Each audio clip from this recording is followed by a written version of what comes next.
Hello everyone, ఇలాంటి videos మీకు ముందుగా కావాలి అనుకుంటే మా ఛానల్ని సబ్స్క్రైబ్ చేసుకుని పక్కనే ఉన్న బెల్ ఐకాన్ని క్లిక్ చేయండి.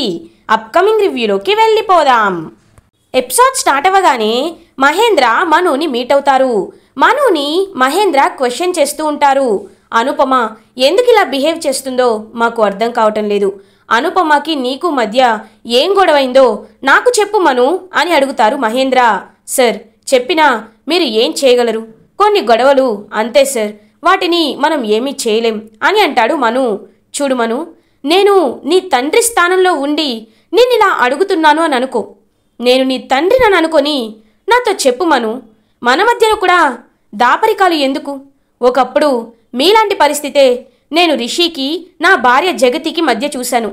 వాళ్ళ మధ్య సంబంధం ఉన్నా వాళ్ళు ఒకరిని ఒకరు అమ్మ అని పిలుచుకోలేని పరిస్థితుల్లో ఉండేవారు. మీ మధ్య కూడా అలాంటి బంధమే ఉందని ఇప్పుడే నాకు అర్థమైంది. కాబట్టి ఒకవేళ మీ మధ్య ఏదైనా గొడవ జరిగినా, ఏదైనా సమస్యలు ఉన్నా వాటిని తీర్చడానికి నేను నా సాయశక్తిలా ప్రయత్నిస్తాను. చెప్పు మను, అసలు మీ మధ్య ఏం జరిగింది? నేను మీ తండ్రి అనుకొని చెప్పు అని అంటారు మహేంద్ర.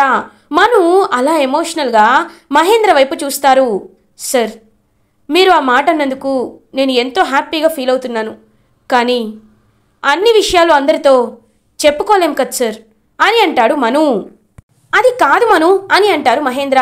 సార్ ప్లీజ్ సార్, ఇంక నన్ను మీరు ఇలాంటి క్వశ్చన్స్ అడగద్దు. ఎందుకంటే నేను తన గురించి మీకు ఏమీ చెప్పాలనుకోవటం లేదు, తను కూడా నా గురించి ఏమీ చెప్పాలనుకోవటం లేదు. మా మధ్య ఉన్న గొడవ మా మధ్యనే ఉండనివ్వండి, తనకి ఈ విషయాలేమీ తెలియనివ్వకండి అని చెప్పి అక్కడి నుండి వెళ్ళిపోతాడు మను. ఇంకా పాపం మహేంద్ర అలా ఆలోచనలో పడతారు. ఇది ఇలా ఉండగా వసుధార అటు ఇటు తిరుగుతూ ఆలోచిస్తూ ఉంటుంది. అనుపమ మేడం గతం ఏంటో ఖచ్చితంగా తెలుసుకోవాలంటే ఏం చేయాలి? నిజంగా ఏంజెల్ చెప్పినట్లు తనకి, విశ్వనాథం సార్కి కూడా తెలీదు.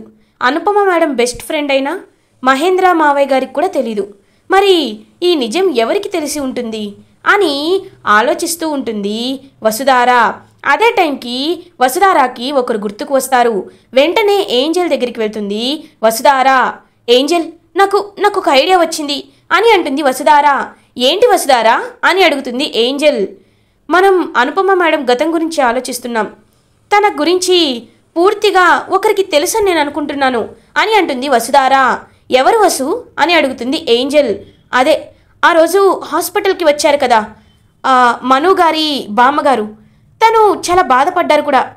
మను గారిని ఆవిడ ఇన్నేళ్లుగా పెంచుతున్నారంటే ఖచ్చితంగా అనుపమ మేడం గతం ఆవిడికి తెలిసే ఉంటుంది అని అంటుంది వసుధార. ఏంజెల్ కూడా ఆలోచనలో పడుతుంది. నిజమే వసుధార, ఖచ్చితంగా ఆ బామ్మగారికి తెలిసే ఉంటుంది.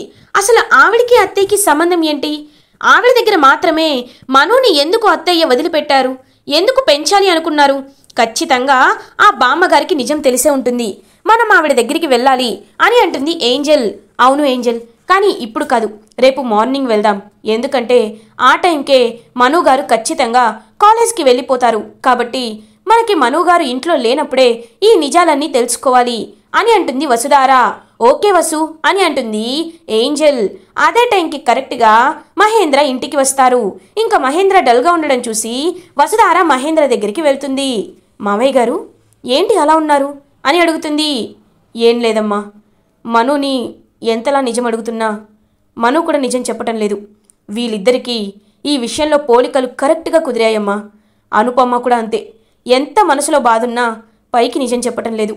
ఇటు మను కూడా అంతే, ఎంతలా తన నుండి నిజం రాబట్టాలన్నా తను నిజం చెప్పటం లేదు. ఇలా అయితే ఎలా అమ్మా? ఈ సమస్యకి ఎలా పరిష్కారం దొరుకుతుంది అని అంటారు మహేంద్ర. మావయ్య, మీరు ఎక్కువగా ఆలోచించొద్దు. ఈ సమస్యకి పరిష్కారం మేము ఖచ్చితంగా త్వరలోనే కనిపెడతాం అని అంటుంది వసుధార. అదే టైంకి మను మెడిసిన్స్ తీసుకొని వసుధార వాళ్ళ ఇంటికి వస్తారు. ఇంకా మహేంద్ర అలా మను వైపు చూస్తూ ఉండిపోతారు. మను గారు రండి అని అంటుంది వసుధార. ఇంకా ఏంజెల్ కూడా మనుని ఇన్వైట్ చేస్తుంది. మను లోపలికి వస్తాడు. అనుపమ మాత్రం దేవయాని అడిగిన ప్రశ్నలని, దేవయాని మాటల్ని తలుచుకుంటూ గుర్తు చేసుకుంటూ తన రూమ్లోనే కూర్చొని చాలా అంటే చాలా బాధపడుతూ ఉంటుంది. ఇదంతా వాడిక్కడికి రావడం వల్లే జరిగింది. నేను అనవసరంగా పెద్దమ్మకి సమస్య గురించి చెప్పాను. వాడొచ్చాడు. వాడు రాకపోతే ఈ నిజం ఎప్పటికీ ఎవరికీ తెలిసేది కాదు కదా. వాడు రావడం వల్ల ఇదంతా జరిగింది అని చాలా బాధపడుతూ ఉంటారు అనుపమ తన రూమ్లో. ఇది ఇలా ఉండగా మను వసుధారాకి టాబ్లెట్స్ ఇచ్చి, మేడం ఇంక నేను బయలుదేరుతాను అని అంటారు. అదేంటి మను గారు, ఇంత దూరం వచ్చారు, కాఫీ తాగకుండా వెళ్తారా అని అంటుంది ఏంజెల్. పర్లేదు నేను వెళ్తాను అని వెళ్ళబోతూ ఉంటారు. మను గారు, ఈ టాబ్లెట్స్ మీ చేత్తోనే తెచ్చారు కాబట్టి మేడం ఇప్పుడు మెడిసిన్ వేసుకునే టైం అయింది. మీ చేత్తోనే తనకి మెడిసిన్ ఇవ్వండి అని అంటుంది వసుధారా. వద్దు మేడం అని అంటారు. పర్లేదు రండి అని చెప్పి ఇంకా మనుని వసుధారా అనుపమ రూమ్లోకి తీసుకువెళ్తుంది. ఇంకా అనుపమ మను వైపు చాలా కోపంగా చూస్తూ ఉంటుంది. మను అనుపమకి టాబ్లెట్ని ఇస్తాడు. అనుపమ మాత్రం కోపంగా మను వైపు చూస్తూ ఉంటుంది. మేడం టాబ్లెట్ వేసుకోండి అని అంటాడు మను. ఇంకా టాబ్లెట్ని విసిరి కొడుతుంది అనుపమ. ఒక్కసారిగా అందరూ షాక్ అయిపోతారు. ఎందుకురా, ఎందుకు ఎందుకు మళ్ళీ నా జీవితంలోకి వచ్చావు అని అంటుంది అనుపమ. మను ఒక్కసారిగా స్టన్ అయిపోతాడు. మళ్ళీ మళ్ళీ ఏం చేయడానికి వచ్చావు? నన్ను బ్రతకనివ్వవా? ప్రశాంతంగా బ్రతకనివ్వవా? నీ వల్లే ఎప్పుడు వేలెత్తి చూపించని వేలు నా వైపు చూపిస్తున్నాయి. ఎప్పుడు ప్రశ్నించని గొంతులు నన్ను ప్రశ్నిస్తున్నాయి. అందరి ముందు నేను తలదించుకోవాల్సి వస్తుంది. ఎందుకురా, ఎందుకు మళ్ళీ నా జీవితంలోకి వచ్చావు అని అడుగుతుంది అనుపమ. ఇంకా మను చాలా ఎమోషనల్గా ఫీల్ అవుతారు. మర్యాదగా ఇక్కడి నుండి వెళ్ళు అని అంటుంది. ఇంకా పాపం వెళ్ళిపోబోతూ ఉంటారు మను గారు ఆగండి అని అంటుంది వసుధారా. వెంటనే మను ఆగిపోతాడు. అమ్మ వసుధారా, మీకు పెద్ద మనసు ఉండొచ్చు, కానీ వీడిని క్షమించేంత పెద్ద మనసు నాకు రావటం లేదు. ఎందుకంటే నీ పోస్టర్లు అలా వాడు తన క్యాబిన్లో చూశాను కదా. నువ్వు మర్చిపోవచ్చేమో, నేను మర్చిపోలేను. ఇలాంటి వాడిని దూరంగానే ఉంచాలి అని అంటుంది అనుపమ.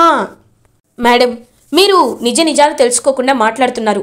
మీ కన్న కొడుకునే దూషిస్తున్నారు అని అంటుంది వసుధారా. ఏంటమ్మా నువ్వనేది అని అంటారు అనుపమ. మేడం, మనం చూసింది వేరు, అక్కడ జరిగింది వేరు.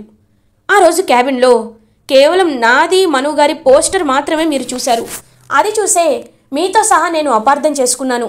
కానీ జరిగిన నిజం ఏంటో తెలుసా మేడం అని జరిగిందంతా చెప్తుంది వసుధారా. లైక్ రాజీవే ప్రింట్ చేయించాడని, కాలేజ్ అంతా అంటించాడని, అదంతా ఇంకా వీడియో తీశారని చెప్పి ఈ అన్ని విషయాలు ఓపెన్గా మొత్తం పూసగుచ్చినట్టు అనుపమకి చెప్తుంది వసుధారా. అనుపమ ఒక్కసారిగా షాక్ అయిపోతుంది. మేడం, నిజంగా మీ అబ్బాయి చాలా గ్రేట్ మేడం. తన తప్పు లేకపోయినా, తనకి మాట్లాడే అవకాశం ఉన్నా మాట్లాడకుండా మీరు చెప్పారని ఒకే ఒక్క కారణంతో మీ మాటకు కట్టుబడి కాలేజ్నే వదిలి వెళ్ళిపోవాలనుకున్నారు. అంత గొప్పవారు మేడం మీ అబ్బాయి మను. అలాంటిది తనని మీరు ఎందుకు దూరం చేసుకుంటున్నారో మాకు అర్థం కావటం లేదు అని అంటుంది వసుధారా. అవును అనుపమ, మను లాంటి కొడుకు నూటికో కోటికో ఒక్కరుంటారు. నీ మాటని గౌరవించి నిన్ను వదిలి వెళ్ళిపోయాడు. కాలేజ్కి సహాయం చేయడానికి మళ్ళీ తిరిగి వచ్చాడు. ఇప్పుడు మళ్ళీ నువ్వు వెళ్ళిపోమంటున్నావు. అయినా నీ మాటని ఎదిరించలేక తల వంచుకొని వెళ్ళిపోవాలనుకుంటున్నాడు. ఇలాంటి కొడుకులు ఎక్కడా పుట్టరు, చాలా రేర్. ఎంత అదృష్టం చేసుకుంటేనే ఇలాంటి కొడుకులు ఉంటారు. అలాంటిది అంత అదృష్టవంతురాలివి ఎందుకు అనుపమ? ఎందుకు ఇంకా మనుని దూరం పెడుతున్నావు అని అడుగుతారు మహేంద్ర. ఇంకా పాపం అనుపమ చాలా బాధపడుతూ ఉంటుంది. సార్, మేడం, మీరు తనని ఇబ్బంది పెట్టద్దు. తనంటే నాకు చాలా ఇష్టం, ప్రేమ, అభిమానం, గౌరవం. నాకే తనన్ని, నేనే తనని ఇబ్బంది పెడుతూ అడగకూడని ప్రశ్నలు అడుగుతూ ఇంతదాకా తెచ్చుకున్నాను. కాబట్టి మీరు కూడా మా అమ్మకి తనకి దూరం అవ్వకూడదని నేను మనస్ఫూర్తిగా కోరుకుంటున్నాను. ప్లీజ్ సార్, తన ముందు ఇలాంటి విషయాలేమీ మీరు తీసుకురావద్దు అని చెప్పి అక్కడి నుండి వెళ్ళిపోతాడు మను. ఇంకా పాపం అనుపమ కూడా చాలా బాధపడుతూ ఉంటుంది. ఇది ఇలా ఉండగా నైట్ అవుతుంది. ఇంకా మను అలా తన రూమ్లోకి వెళ్ళి ఇంట్లో ఆలోచిస్తూ ఉంటారు. ఫ్లాష్ బ్యాక్ని గుర్తు చేసుకుంటాడు. చిన్నప్పటి నుండి అనుపమ తన్ని ఎంత ప్రేమగా చూసుకుందో, ఎంత గారాబం చేసిందో, ఎంత ప్రేమించారో, ఇంకా మను కూడా వాళ్ళ అమ్మని ఎంత ప్రేమగా చూసుకునేవాడో ఇదంతా మనకి చూపిస్తారు. కానీ మను కాలేజ్ చదువుతున్న టైంలో కొంతమంది తన ఫ్రెండ్స్ కానీ తన ఆపోజిట్ గ్యాంగ్ కానీ మనుని ఏడిపిస్తూ ఉండేవారు. మను మాత్రం వాళ్ళకి కొంచెం కూడా సరెండర్ అవ్వకుండా వాళ్ళని బాగా కొడుతూ ఉండేవాడు. అప్పుడే ఒకడు చాలా కోపంతో, రేయ్ నీ రిజిస్టర్ చూసా, మీ నాన్న పేరు లేదు, ముందు మీ నాన్న ఎవరో తెలుసుకోరా తర్వాత మమ్మల్ని కొట్టచ్చు అని ఇంకా వాళ్ళైతే అంటారు. ఒక్కసారిగా మనుకి చాలా కోపం వస్తుంది. ఇంకా వెంటనే ఇంటికి మను వస్తాడు. నాన్న మను, ఏమైంది నాన్న? ఎప్పుడు చలాకీగా ఉండేవాడివి, ఇవాళ ఏంటి డల్గా ఉన్నావు అని అడుగుతుంది అనుపమ. అమ్మా, నేనొక ప్రశ్న అడుగుతాను, నిజం చెప్తావా అని అంటాడు మను. చెప్పు నాన్న, చెప్పు అని అంటుంది అనుపమ. మా నాన్న ఎవరమ్మా అని అడుగుతాడు మను. ఒక్కసారిగా అనుపమ షాక్ అయిపోతుంది. ఇంకా వెంటనే అక్కడి నుండి వెళ్ళిపోవాలనుకుంటుంది. ఎందుకమ్మా, ఎందుకు నిజం చెప్పటం లేదు? నాన్న ఎందుకు మనల్ని వదిలేసి వెళ్ళిపోయాడా? నువ్వే వచ్చేసావా? మీ ఇద్దరి మధ్యలో గొడవలేంటి? అసలు మా నాన్న ఎలా ఉంటాడు? తన పేరేంటి? ఒక్కటైనా చెప్పమ్మా అని అంటాడు మను, కొన్ని ప్రశ్నలకి సమాధానాలు ఉండవు. నేను ఈ విషయంలో నీకు సమాధానం చెప్పలేను అని వెళ్ళిపోతుంది అనుపమ. ఎందుకు నాన్న తనని అడిగి ఇబ్బంది పెట్టావు అని అంటారు అనుపమ వాళ్ళ పెద్దమ్మ. లేదు ఓల్డీ, తను చెప్పకపోతే నేను తెలుసుకుంటాను అని ఇంకా తనే వెళ్ళి పోలీస్ స్టేషన్లో కంప్లైంట్ కూడా ఇస్తాడనమాట. ఇదంతా చూసిన అనుపమకైతే చాలా అంటే చాలా కోపం వస్తుంది. మను చెంపపై ఒక్కటి కొడుతుంది. అమ్మా అని అంటాడు. వద్దు, నన్ను అమ్మ అని పిలవద్దు.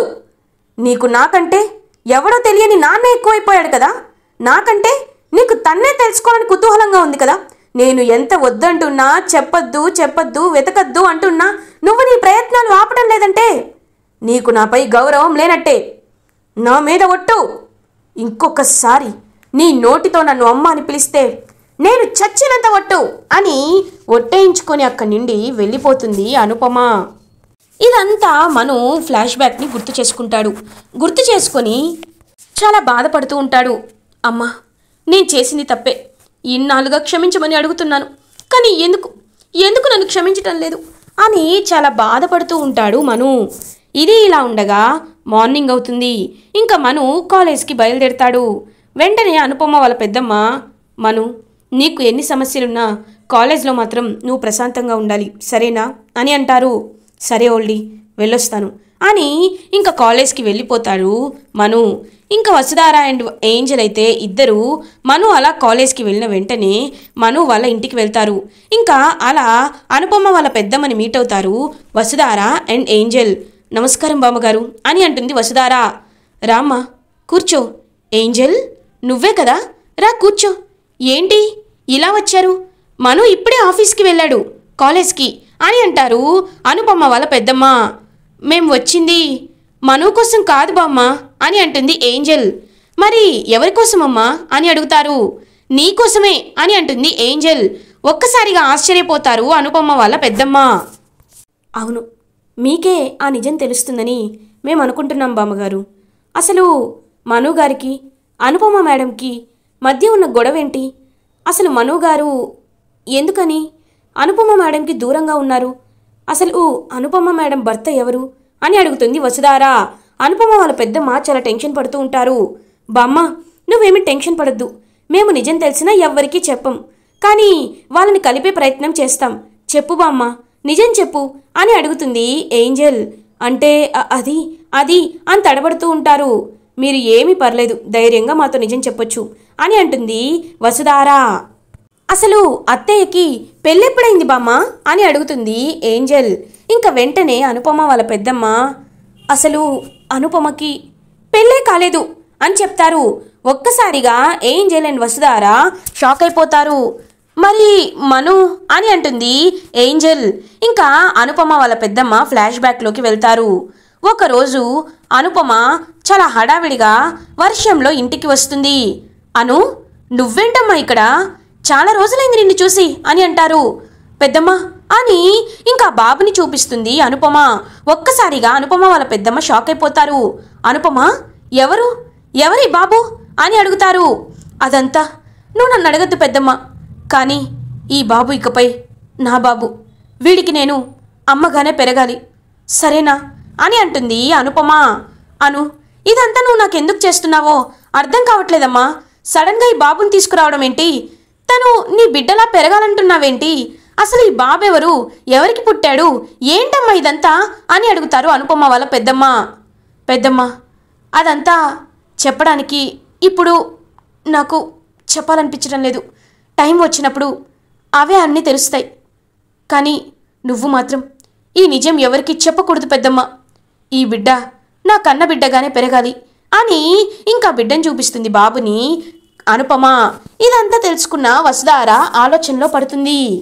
అలా ఒక బిడ్డను తీసుకువచ్చింది, కానీ అది ఎవరు బాబో, అసలు ఎక్కడ పుట్టాడో ఎప్పుడు పుట్టాడో కూడా నాకు తెలియదమ్మా అని అంటారు అనుపమ వాళ్ళ పెద్దమ్మ.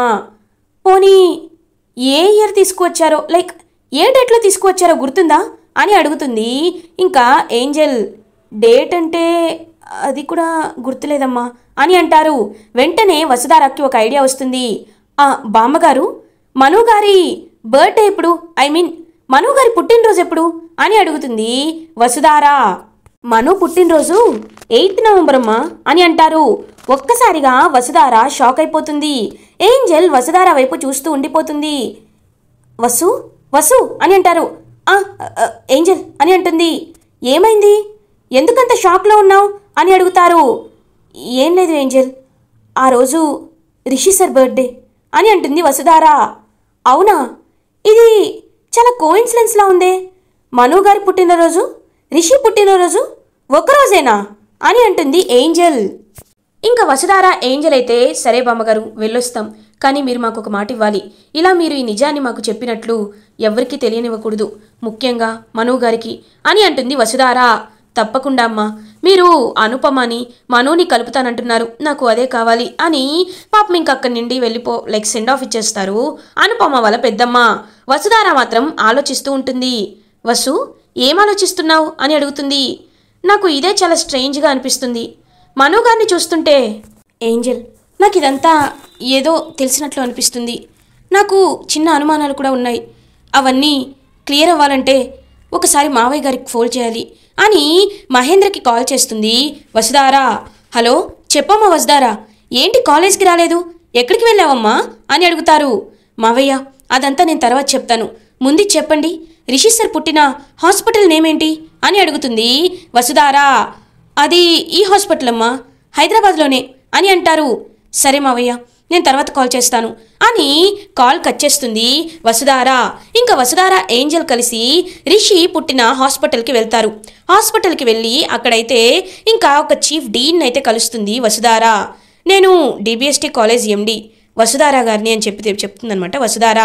మేడం, మీరు నాకెందుకు తెలియదు మేడం, మిషన్ ఎడ్యుకేషన్లో కానీ డిబిఎస్టీ కాలేజ్ విషయంలో కానీ మీరు చాలా ఫేమస్ కదా అని అంటారు డాక్టర్. ఏం లేదు సార్, మాకు ఒక చిన్న ఇన్ఫర్మేషన్ కావాలి.